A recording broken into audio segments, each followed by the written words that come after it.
ಅವನಿಗಿಂತ ಎಷ್ಟೇ ಬಲಶಾಲಿಯಾಗಿರಲಿ ಎದುರಂತೂ ಹೋಯ್ತಿರ್ಲಿಲ್ಲ. ಫೇಸ್ ಮುಖಕ್ಕೆ ಮುಖ ಕೊಟ್ಟು ನಿಲ್ತಿದ್ದ ಅವನು. ಸರ್ ಈಗ ಮಾತಾಡಲೇಬೇಕು, ಶ್ರೀಕಂಠ ಆನೆ ಈ ವರ್ಷ ದಸರಾ ಕೂಡ ಬಂದಿತ್ತು. ಆ ಕಾರ್ಯಾಚರಣೆ ಬಗ್ಗೆ ವಸಂತ ಅವರು ಹೇಳಿದ್ದಾರೆ. ನನ್ನ ಲೈಫಲ್ಲಿ ಕಷ್ಟದ ಕಾರ್ಯಾಚರಣೆ ಅಂದರೆ ಒಂದು ರೌಡಿ ರಂಗ, ಶ್ರೀಕಂಠ, ಇನ್ನೊಂದು ಕಡ್ಬಾಲ್ ಹಿಡಿದಂಥ ಸುಬ್ರಹ್ಮಣ್ಯ ಆನೆ ಅಂತ. ಶ್ರೀಕಂಠ ಆನೆ ಕಾರ್ಯಾಚರಣೆ ಹೆಂಗಿತ್ತು ಸರ್ ಅದು? ಶ್ರೀಕಂಠ ಆನೆ ಅಂದರೆ 2014ರಲ್ಲಿ ಹಾಸನದಲ್ಲಿ ಒಟ್ಟು 25 ಎಲಿಫೆಂಟ್ ಕ್ಯಾಪ್ಚರ್ಗೆ ಪರ್ಮಿಷನ್ ಆಗಿತ್ತು. ಸೊ ನಾವು ಕಾರ್ಯಾಚರಣೆಯಲ್ಲಿ ಹಿಡಿದಂಥ ಮೊದಲ ಆನೆನೇ ಹೆಸರೇ ಶ್ರೀಕಂಠ ಅಂತ ನಾನು ತಿಳ್ಕೊಂಡಿದ್ದೀನಿ. ಸೊ ಅದೊಂದು ರೋಚಕ, ಯಾಕೆಂದರೆ ಅಲ್ಲಿ ಆಲೂರು ರೇಂಜಲ್ಲಿ ಕ್ಯಾಂಪ್ ಮಾಡ್ತಾಯಿದ್ವಿ ವರ್ಷ. ಅದೇ ಥರ ಅಲ್ಲೇ ಕ್ಯಾಂಪ್ ಮಾಡಿದ್ವಿ. ಪಕ್ಕ ಅಲ್ಲೇ ಕಟ್ಟೆಪುರ ಅಂತ ಬರ್ತದೆ. ಕಟ್ಟೆಪುರದಿಂದ ಆ ಕಡೆ ಒಂದು ಮಾತಾಡ್ತಾರೆ. ನಾವು ಹಿಂಗೆ 3-4 ದಿವಸ ಎಲ್ಲವೂ ಟೀಮ್ ಮಾಡಿ ಬಿಟ್ವಿ. ಏಕೆಂದರೆ ಕ್ಯಾಪ್ಚರ್ ಮಾಡ್ಬೇಕಾದ್ರೆ ನಾವೇನು ಮಾಡ್ತೀವಿ ಅಂದರೆ ಆನೆ ಎಲ್ಲಿವೆ ಅಂತ ಹುಡುಕಿ ಹೇಳ್ಬೇಕು. ಅದಕ್ಕೆ ಟೀಮ್ ಮಾಡ್ತೀವಿ ನಾವು. ಒಂದೊಂದು ಟೀಮಲ್ಲಿ 4 ಜನ 5 ಜನ ಟೀಮ್ ಮಾಡಿ ಅಲ್ಲಿ ಲೋಕಲ್ ಸ್ಟಾಫು, ವಾಚರ್ ಇರ್ಬೋದು, ಗಾರ್ಡ್ ಇರ್ಬೋದು, ಫಾರೆಸ್ಟ್ ಇರ್ಬೋದು, ಅವ್ರನ್ನ ಟೀಮ್ ಮಾಡಿ ಅವರು ನಮಗೆ ಬೆಳಗ್ಗೆ 5 ಗಂಟೆಗೆ ಎದ್ದು ಹೋಗ್ಬೇಕು. ನಮಗೆ 6 ಗಂಟೆ 7 ಗಂಟೆ ಎಷ್ಟು ಬೇಗ ಸಾಧ್ಯನೋ ಅಷ್ಟು ಬೇಗ ನಮಗೆ ಆನೆ ಇದೆ ಇಲ್ಲಿ ಒಂದು ಅಂತ ನಮಗೆ ಮಾಹಿತಿ ಕೊಡಬೇಕು. ಸೊ ಆ ಥರ ಟೀಮ್ ಮಾಡಿ ನಾವು ಕಳಿಸ್ದು. ಆವತ್ತು ಏನಾಯಿತು, 3-4 ದಿವಸ ನಮ್ಗೆ ಯಾವುದು ಅಷ್ಟು ಸಿಗಲಿಲ್ಲ ನಮ್ಗೆ ಆನೆ. ಕೊನೆಗೆ 4ನೇ ದಿವಸಕ್ಕೋ 5ನೇ ದಿವಸಕ್ಕೋ ಇದೊಂದು ಆನೆ ಸಿಕ್ತು. ಆನೆ ಮೇಲೆ ನಾವೆಲ್ಲ ಮಾಮೂಲಿ ಕ್ಯಾಂಪ್ಗೆ ಹತ್ರ ಇತ್ತು. ಸೊ ಹಾಗಾಗಿ ಆನೆ ಮೇಲೆ ಹೋದ್ವಿ. ಅಲ್ಲಿ ಒಳಗಡೆ ಹೋದಾಗ ಏನಾಗ್ತು, ಇದು ಮೂವ್ ಆಗ್ತಾ ಹೋಗ್ತು. ಮಧ್ಯಾಹ್ನ ಆದರೂ ನಮ್ಮ ಕೈಗೆ ಸಿಗಲಿಲ್ಲ, 3 ಗಂಟೆ ಆದರೂ ಸಿಗಲಿಲ್ಲ, ಕೊನೆಗೆ 4 ಗಂಟೆ ಆದರೂ ಪತ್ತೆ ಇಲ್ಲ. ಅಲ್ಲೇ ಮೂವ್ ಆಗ್ತಾಯಿದೆ. ಆನೆ ನಡೆದಿದೆ ಅಂತ ನಮ್ಗೆ ಗೊತ್ತಾಗ್ತಾಯಿದೆ, ಆನೆ ಹೋಗಿದೆ ಇಲ್ಲಿ ಮುಂದೆ ಅಂತ. ಸಿಗ್ತಾ ಇಲ್ಲ. ಕೊನೆಗೊಂದು ಸಾರಿ ಡಾಟ್ ಮಾಡಿದ್ರು, ಮಿಸ್ ಆಯಿತು. ಕೊನೆಗೆ 5-5:30ನಲ್ಲಿ ಇನ್ನೇನು ಬೇಡಪ್ಪ ಸ್ಟಾಪ್ ಮಾಡೋಣ ಸಾಕು ಅನ್ನೋ ಟೈಮ್ನಲ್ಲಿ ಇದೇನಾಯಿತು, ಸಿಕ್ಕಿದಾಗ ಸರ್ ಇದು ಅವಕಾಶ ಬಿಟ್ಟರೆ ಇನ್ನು ಸಿಗಲ್ಲ ಸರ್ ಅಂತೇಳಿ ಬೇಡ ನಿಲ್ಲಿಸ್ಬಿಡೋಣ ಅಂತ ಅಂದ್ರೂ ಕೇಳಲಿಲ್ಲ. ಆ ಟೈಮ್ನಲ್ಲಿ ಒಂದು ಚಾನ್ಸ್ ತಗೊಳ್ಳೋಣ ಸರ್ ಅಂತೇಳಿ ಡಾರ್ಟ್ ಆಯಿತು. ಅದು ಓಡೋಗಿ 10 ನಿಮಿಷದಲ್ಲಿ ಮಲಗ್ತು. ಅದ್ರ ಜೊತೆಲಿ ಇನ್ನೂ 1-2 ಆನೆ ಇತ್ತು. ಅದು ಸ್ವಲ್ಪ ನಮ್ಮ ಆನೆಯವರೆಲ್ಲ ಹೋಗಿ ಅದನ್ನೆಲ್ಲ ಇದು ಮಾಡಿ, ಇದು ಮಲಗಿದ ತಕ್ಷಣ ನಾವು ಅಲ್ಲೋಗಿ ನಾವು ಹಿಂದೆನೇ ಹೋಗಿ ಸ್ವಲ್ಪ ಫಾಲೋ ಅಪ್ ಮಾಡಿ ತುಂಬ ಭಾರಿ ರಿಸ್ಕಲ್ಲಿ ಪ್ರಯತ್ನ ಮಾಡಿದ್ವಿ ಅದು. ಯಾಕೆಂದರೆ ಆಲ್ಮೋಸ್ಟು ಕತ್ಲೆ ಆಗೋ ಟೈಮು, ಈ ಟೈಮ್ನಲ್ಲಿ ಬೇಡ ಅನ್ನೋದು ಒಂದು ಇದಿತ್ತು.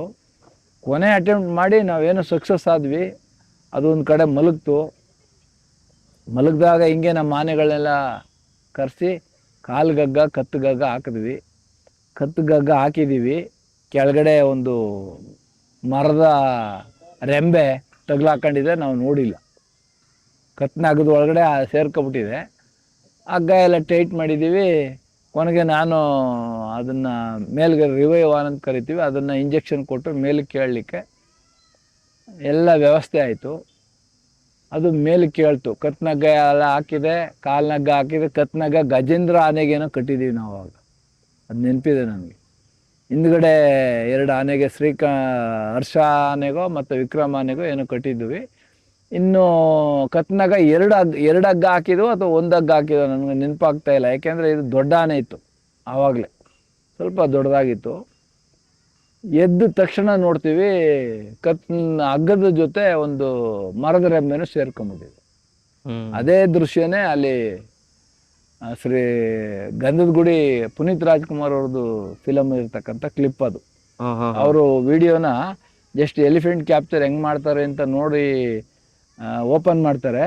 ಆವಾಗ ನಾವು ಆನೆ ಹಗ್ಗ ಕಟ್ಟೋದ್ರಿಂದ ಆ ಇಂಜೆಕ್ಷನ್ ಕೊಡ್ತಾ ಇರೋ ದೃಶ್ಯ ಅಲ್ಲಿದೆ. ಅದು ನೀವು ಇದಿಲ್ಲ ಸರ್, ನೀವು ಮತ್ತೆ ವೆಂಕಟೇಶ್ ಅಕ್ರಮ್ ಅಕ್ಕಪಕ್ಕನೆ ಕಿವಿ ಇದು ಮಾಡ್ತಾ ಇದ್ರೆ ನಾನು ಇಂಜೆಕ್ಷನ್ ಕೊಡ್ತಾ ಇದ್ದೀನಿ. ಸೊ ಅದು ಎದ್ದ ತಕ್ಷಣ ಏನಾಗುತ್ತೆ, ಆ ರೆಂಬೆ ಎಲ್ಲ ಇರ್ತಲ್ಲ, ಆಮೇಲೆ ಸಡನ್ ದಿಗ್ಭ್ರಾಂತರ ಆಗುತ್ತೆ ಆನೆ ಅದು. ಯಾಕೆಂದರೆ ಅದಕ್ಕೆ ಗೊತ್ತಿಲ್ಲ, ನಾನು ಒಬ್ಬನೇ ಸ್ವಚ್ಛಂದವಾಗಿ ಕಾಡ್ಲಿದ್ದು ಇದಕ್ಕಿದ್ದಂಗೆ ಜನಗಳ ಕೂಗಾಟ, ಆಮೇಲೆ ಸಾಕಿರೋ ಆನೆಗಳು ಬೇರೆ ಇವೆ, ಅದಕ್ಕೆ ಇವು ಯಾರು ಏನು ಒಂದು ಗಾಬರಿ ಆಗುತ್ತೆ ಅದು. ಗಾಬರಿ ಆದ ತಕ್ಷಣ ಅದು ಹೊಡಿಲಿಕ್ಕೆ ಬರುತ್ತೆ. ಆವಾಗ ನಮ್ಮ ಇದೇ ಅಭಿಮನ್ಯು ಆನೆ ಮುಗಿ ಬೀಳ್ತಾನೆ ಅದ್ರ ಮೇಲೆ.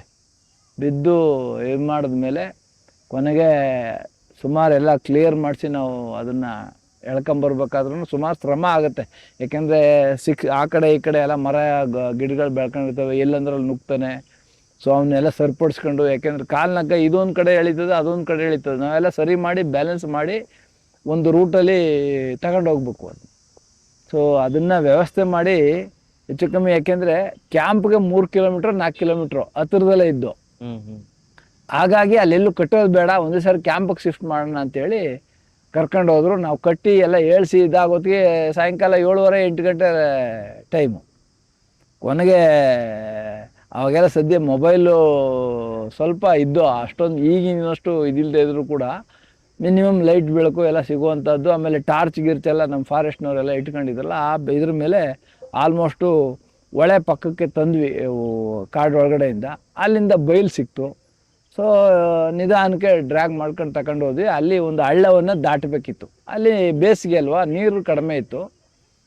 ನೀರು ಕಡಿಮೆ ಇದ್ದರೂ ಕೂಡ ಆನೆ ದಾಟಬೇಕಾದ್ರೆ ಮಂಡಿವರೆಗೂ ನೀರು ಬರೋದು. ಅಲ್ಲಿ ಹೋಗಿ ಮಲಗ್ಬಿಡ್ತೀವಿ. ನಮಗೆ ಗಾಬರಿ, ನೈಟ್ ಬೇರೆ, ಏನಪ್ಪ ಮಾಡೋದು. ಕೊನೆಗೆ ನಮ್ಮ ಇದೇ ಅಭಿಮನ್ಯು ಆನೆ ನಿಲ್ಸ್ಕೊಂಡು ಅದ್ರ ಕಾಲಡಿಲಿ ನುಗ್ಗೋಗಿ ಅದ್ರ ಕಿವಿ ಹಿಡ್ಕೊಂಡು ಕಾಡಾನೆದು ಅದಕ್ಕೆ ಡ್ರಿಪ್ ಹಾಕಿ 4 ಬಾಟ್ಲು 5 ಬಾಟ್ಲು 6 ಬಾಟ್ಲು ಹಿಂಗೆ ಹೋಯ್ತಾ ಇದ್ದಂಗೆ, ಆಮೇಲೆ ಬಾಡಿ ಮೇಲೆಲ್ಲ ನೀರು ಎರಚಿ, ಒಳ್ಳೆ ನೀರು ಅಲ್ಲೇ ಇತ್ತು ಸದ್ಯಕ್ಕೆ, ಎರಚಿ. ಸೊ ಕೊನೆಗೆ ಹೇಳ್ತು.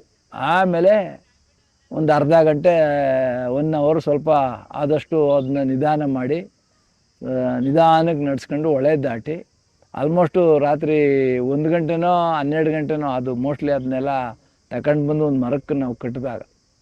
ಸೊ ಅಷ್ಟು ಕಾರ್ಯಾಚರಣೆ ಸರ್ ಏನಾಗ್ತವೆ, ಅದು ಕಂಪ್ಲೀಟ್ ಆಗೋದಕ್ಕೆ ಮಿಡ್ ನೈಟು ಆಗ್ತವೆ, ಕೆಲವು ಟೈಮು 11 ಗಂಟೆಗೆ ಮುಗೀತದೆ. ಅದು ಈ ಟೈಮಿಂಗ್ಸ್ ಹೇಳಲಿಕ್ಕಾಗಲ್ಲ ನಾವು.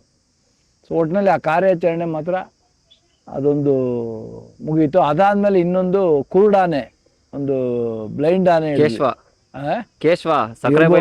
ಹೆಸರು ಇಲ್ಲಿ ಕ್ಯಾಂಪಲ್ಲಿ ಕಟ್ಕೊಳ್ಳೋದಲ್ಲ, ಅಲ್ಲಿ ನಾವೇನು ಕಾಡಾನೆ ಅಂತ ಹಿಡಿತೀವಿ. ಸೊ ಇಲ್ಲಿಗೆ ಬಂದಾಗ ಕಟ್ತಾರೆ. ಸೊ ಅದೊಂದು ಸುಮಾರು almost within A span of 3 to 4 ಮಂತ್ಸಲ್ಲೇ 22 ಆನೆಯಲ್ಲಿ 2 ಆನೆ ಮಾತ್ರ ಫೆಬ್ರವರಿಲೊಂದು ಮತ್ತು ನವಂಬರ್ಲೊಂದು ಹಿಂದಿನ ವರ್ಷದಲ್ಲೇ ಹಿಡಿದಿದ್ವಿ, ನವಂಬರು ಡಿಸೆಂಬರ್ನಲ್ಲಿ. ಉಳಿದಂಥ 20 ಆನೆಗಳನ್ನ ಕೂಡ ಫೆಬ್ರವರಿ ಎಂಡಲ್ಲಿ ಹೋಗಿ ಮಾರ್ಚ್ ಏಪ್ರಿಲ್ ಒಳಗಡೆ ಆಲ್ಮೋಸ್ಟು 20 ಆನೆ ಕ್ಯಾಪ್ಚರ್ ಮಾಡಿದ್ವಿ. ಅದೊಂದು ದೊಡ್ಡ ಆಪ್ರೇಷನ್ನು. ಸೊ ಅದರಲ್ಲಿ 7 ಆನೆ ಏನೋ ನಾವು ನಮ್ಮ MMLs ಮಾದೇಶ್ವರನ ಬೆಟ್ಟ ಅಲ್ಲಿರ್ತಕ್ಕಂಥ ಪಾಲಾರ್ ನೀರು ಹರಿತಕ್ಕಂಥ ನದಿ, ಅದು ಎಲ್ಲ ಬೇಸಿಗೆ ಬೇರೆ, ನೀರು ಕಡಿಮೆ ಇತ್ತು. ಪಾಲಾರಿಂದ ಆ ಕಡೆಗೆ ತಮಿಳ್ನಾಡು ಫಾರೆಸ್ಟು, ಈ ಕಡೆಗೆಲ್ಲ ನಮ್ಮ ಕರ್ನಾಟಕ ಫಾರೆಸ್ಟು. ಅಲ್ಲಿ ನಾವು ಅದು 7 ಮಾಡಿದ್ವಿ. ಒಂದು 4 to 6 ಆನೆ ಏನೋ ಸಕ್ಕರೆ ಬೈಲು ನಮ್ಮ ಎಲಿಫೆಂಟ್ ಕ್ಯಾಂಪಿಗೆ ಬಿಟ್ವಿ. ಮತ್ತು ದುಬಾರೆ ಎಲಿಫೆಂಟ್ ಕ್ಯಾಂಪ್ಗೆ ಒಂದಷ್ಟು. ಆ ದುಬಾರೆ ಪಕ್ಕ ಇನ್ನೊಂದು ಹೊಸ ಕ್ಯಾಂಪ್ ಆಯಿತು, ಕಾವೇರಿಪುರ ಆರಂಗಿ, ಅಲ್ಲಿಗೆ ಒಂದು ಹೊಸ ಕ್ಯಾಂಪ್. ಆವಾಗ ನಾವು ಅಲ್ಲಿ ಹಿಡ್ದಂಥ ಆನೆ ಬಿಡಲಿಕ್ಕೆ ಅಂತಲೇ ಆ ಕ್ಯಾಂಪನ್ನು ಆವಾಗ ಮಾಡಿದ್ದು. ಅಲ್ಲಿಗೂ ಒಂದು 4 to 6 ಆನೆ ಏನೋ ಬಿಟ್ವಿ. ಒಟ್ಟು 20-22 ಆನೆ ಕಾರ್ಯಾಚರಣೆ. ಅದು 3 ತಿಂಗಳಿಂದ 3 to 4 ತಿಂಗಳು ಒಳಗಡೆ ಮುಗಿದೋಯ್ತು. ಇದು ಯಾಕೆಂದರೆ ಎಲ್ಲೂ ಅಷ್ಟು ಆಮೇಲೆ ಒಂದು ಸಿಂಗಲ್ ಡೆತ್ ಆಗಲಿಲ್ಲ. ತುಂಬ ಚೆನ್ನಾಗಿ ಕಾರ್ಯಾಚರಣೆ ಯಶಸ್ವಿಯಾಗಾಯ್ತು ಅವಾಗ. ಅಂದರೆ 80% ಅಭಿಮನ್ಯು ಕೈಲೇ ಕಾರ್ಯಾಚರಣೆಯಲ್ಲಿ ವರ್ಕ್ ಮಾಡೋದು. ಮೆಜಾರಿಟಿ 90, ನಾನು ಬಂದಮೇಲಂತೂ ಮೆಜಾರಿಟಿ ಅಭಿಮನ್ಯು ಇಲ್ಲದೇ ಇರೋ ಆ ಟೈಮ್ನಲ್ಲಿ ಕ್ಯಾಪ್ಚರ್ ಮಾಡೋದು ಭಾರಿ ಕಡಿಮೆ ಅಂತ ಅನಿಸುತ್ತೆ. ಬೇಕಾದ್ರೆ ಅರ್ಜುನ ಆನೆನೂ ಕೆಲವು ಆನೆ ಸ್ಕಿಪ್ ಮಾಡಿದ್ದೀವಿ, ಅಭಿಮನ್ಯು ಅಂತೂ. ಈಗ ನೀವು ಮಾಡಿರೋ ಕಾರ್ಯಾಚರಣೆಯಲ್ಲಿ ಯಾವುದು ಸರ್ ಸಖತ್ತು? ಒಂಥರ ನಾನು ಬಚಾವಾಗಿ ಬಂದೆ, ಇದು ಸಖತ್ತಾಗೈತೆ ಆನೆ ಅನ್ನೋ ಒಂದು ಕಾರ್ಯಾಚರಣೆ? ಇದು ಒಂದು ಶ್ರೀಕಂಠದತ್ತ, ಅದು ಒಂದು ಮೊದಲನೇ ಆನೆ. ನಾವು ಭಾರಿ, ಏಕೆಂದರೆ ಕತ್ಲು ಎಲ್ಲಿ ಏನು ಬರ್ತದೆ ಅಂತ ಹೇಳಲಿಕ್ಕಾಗಲ್ಲ. ಆನೆ ಡಾರ್ಟ್ ಆಗಿಬಿಟ್ಟಿದೆ, ನಾವು ಬಿಟ್ಟು ಹೋಗೋಂಗಿಲ್ಲ, ಕತ್ಲೆ ಆಗ್ತಾ ಇದೆ. ಅಲ್ಲಿ ಬೇರೆ ಅನಿಮಲ್ಸ್ ಎಲ್ಲ ಇದ್ದೇ ಇರ್ತವೆ ಕಾಡೋದ್ಮೇಲೆ, ನಾವು ಅವೆಲ್ಲ ನಿಭಾಯಿಸ್ಕೊಂಡು ಬರ್ಬೇಕಲ್ಲ. ಸೊ ಅದೊಂದು. ಮತ್ತು ದಾಂಡೇಲಿ ಒಂದು ಆನೆ ಹಿಡಿದ್ವಿ, ಅದ್ರ ಜೊತೆ ಮರಿ ಇತ್ತು. ಸೊ ಅದೊಂದು, ಅವು ಸುಮಾರಿವೆ. ಅದು ಏನಾಗುತ್ತೆ, ಆ ಟೈಮಲ್ಲಿ ನೆನಪಾಗಲ್ಲ ನಿಮ್ಗೆ ಹೇಳೋ ಟೈಮ್ನಲ್ಲಿ. ಇನ್ಯಾವಾಗಲೋ ಒಂದು ಸಾರಿ ನಮಗೆ ಸಡನ್ನಾಗಿ ಹಿಂಗೆ ಮಾತಾಡಬೇಕಾದ್ರೆ ಯಾವುದು ಕಷ್ಟ ಅಂತ ಅಂದಾಗ ಒಂದು ಸಡನ್ನಾಗಿ ಹೊಳಿತವೆ. ಸೊ ಬೇಕು ಅಂದಾಗ ನಮಗೆ ಒಂದು ನೆನಪಿನಲ್ಲಿ ಬರಲ್ಲ. ಇಲ್ಲ ನಾವು ಬರೆದು ಇಟ್ಕೊಂಡು ಮೊದಲೇ ಪ್ರಿಪೇರ್ ಆಗಿ ಬಂದು ನಾವು ಹೇಳಿದ್ರೆ ಅವೆಲ್ಲ ಗೊತ್ತಾಗ್ತದೆ. ಸರ್, ಈಗ ಅಭಿಮನ್ಯುನ ಎಲ್ಲ ಆರಾಮಾಗಿ ಬಂತು, ದಸರಾ ಮಾಡ್ತು, ಅಂಬಾರಿ ಹೊರ್ತು ಅಂತಾರೆ. ಆದರೆ ಅದ್ರ ಹಿಂದೆ ಇದ್ದಂಥ ಕಷ್ಟಗಳು ಏನೇನು ಅನುಭವಿಸಿದೆ ಅಭಿಮನ್ಯು? ಗುಂಡೆಟ್ ಬಿದ್ದಿದೆ ಅಂತ. ಖಂಡಿತ ಆವಾಗ ಆನೆ ಬದುಕಿರೋದೇ ಡಾಕ್ಟರ್ ಚೆಟ್ಟಿಯಪ್ಪನವರಿಂದ. ಏಕೆಂದರೆ ಅವರು ನನಗೆ ಹಲವಾರು ಬಾರಿ ಹೇಳವ್ರೆ, ಯಾರೋ ಒಂದು ಕ್ರಾಪ್ ರೈಡ್ಗೆ ಏನೋ ಹೋಯ್ತಾ ಇದ್ದಾಗಲೋ ಏನೋ ಹೊಡೆದ್ಬಿಟ್ಟು ಕಾಲು ಗಾಯ ಆಗಿ ತಿಂಗಳಾನ್ಗಟ್ಲೆ ಇದು ಮಾಡಿದ್ದಾರೆ. ಸೊ ಆಮೇಲೆ ಅದೇ ಆನೆನೂ ಏನೋ ಬೇರೆ ಕಡೆ ಎಲ್ಲ ಸೇಲ್ ಆಗಿ ಅದನ್ನು ಹೋರಾಟ ಮಾಡಿ ಉಳಿಸಿದ್ದಾರೆ ಅವರು. ಸೊ ಹಂಗೆ ಅದ್ರ ಹಿನ್ನೆಲೆ ತುಂಬ ಇದೆ. ನನಗಿಂತ ಜಾಸ್ತಿ ಚೆಟ್ಟಿಯಪ್ಪನವ್ರಿಗೆ ಗೊತ್ತದು. ಆಮೇಲೆ ನಿಮ್ಮ ಪೀರಿಯಡಲ್ಲೇ 2017 ಕಾಲ್ಗೆ ಏಟಾಗಿತ್ತು, ನೀವು ಕೂಡ ಟ್ರೀಟ್ಮೆಂಟ್?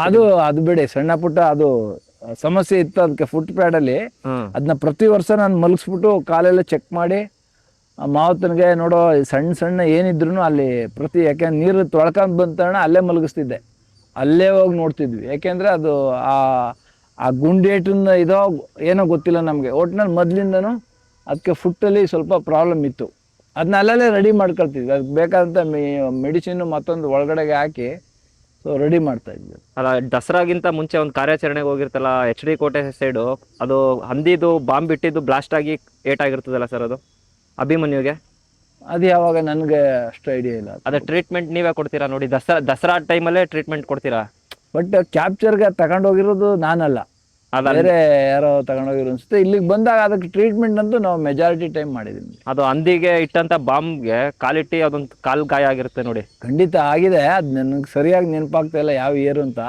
ಆದರೆ ಅವನಿಗೆ ನಾನು ಹತ್ರ ಹೋಗ್ತೀನಿ ಅಂದರೆ ಅವನು ಮಲಗ್ತಿರ್ಲಿಲ್ಲ, ಇಂಜೆಕ್ಷನ್ ಹಾಕ್ತಾರೆ ಅಂದ್ಬಿಟ್ಟು. ಅಭಿಮನ್ಯೂ ಅಷ್ಟೇ. ಅದಕ್ಕೆ ಮಾವತನಿಗೆ ನಾವೇನು ಹೇಳೋ ಹತ್ರ ಹೋಗಿ ಮೈಯೆಲ್ಲ ಸಾರಿ ಮುಟ್ಬಿಟ್ಟು ನಾನು ಈ ಕಡೆ ಬರ್ತೀನಪ್ಪ, ಆಮೇಲೆ ನೀವು ಮಲಗಿಸ್ಕೊ, ನಾವು ಬಂದು ಇಂಜೆಕ್ಷನ್ ಹಾಕ್ಕೊಡು. ಯಾಕೆಂದರೆ ಇಂಜೆಕ್ಷನ್ ನಾವು ಕೈಲಿ ಹಿಡ್ಕೊಂಡು ಹೋಯ್ತೀವಿ ಅಂದರೆ ಅಜ್ಜಪ್ಪ ಅಂದರೂ ಮಲಗ್ತಿರಲಿಲ್ಲ ಅವನು. ಅಭಿಮನ್ಯು ಸರ್ ನಿಂತ್ಕೊಂಡೆ ಇಂಜೆಕ್ಷನ್ ಮಾಡಿದ್ದೀವಿ, ಮಾಡಿಸ್ಕೊಳ್ತಾನೆ. ಬಟ್ ಆದರೆ ಇಂಜೆಕ್ಷನ್ ಚುಚ್ಚೋದು ಅಂದರೆ ಅವನು ಸ್ವಲ್ಪ ಭಯ ಇತ್ತು. ಬೇರೆ ಆನೆಗಳಿಗೂ ಭಯನಾ? ಯಾವುದೇ ಆದ್ರೂ ಒಂದು ಇದ್ದೇ ಇರ್ತದೆ. ಅದರೊಳಗೆ ನೀಟಾಗಿ ಇದು ಮಾಡ್ತಿದ್ದು ಅಂದರೆ ಬಲರಾಮ ಇಂಜೆಕ್ಷನ್ ಅಂತೂ ಅದಕ್ಕೆ ಡ್ರಿಪ್ಪು ಮತ್ತೊಂದು ಎಲ್ಲ ಸಫಿಷಿಯೆಂಟಾಗಿ ಮ್ಯಾಕ್ಸಿಮಮ್ ಟೈಮ್ ಹಾಕಿದ್ದೀವಿ ಅದಕ್ಕೆ.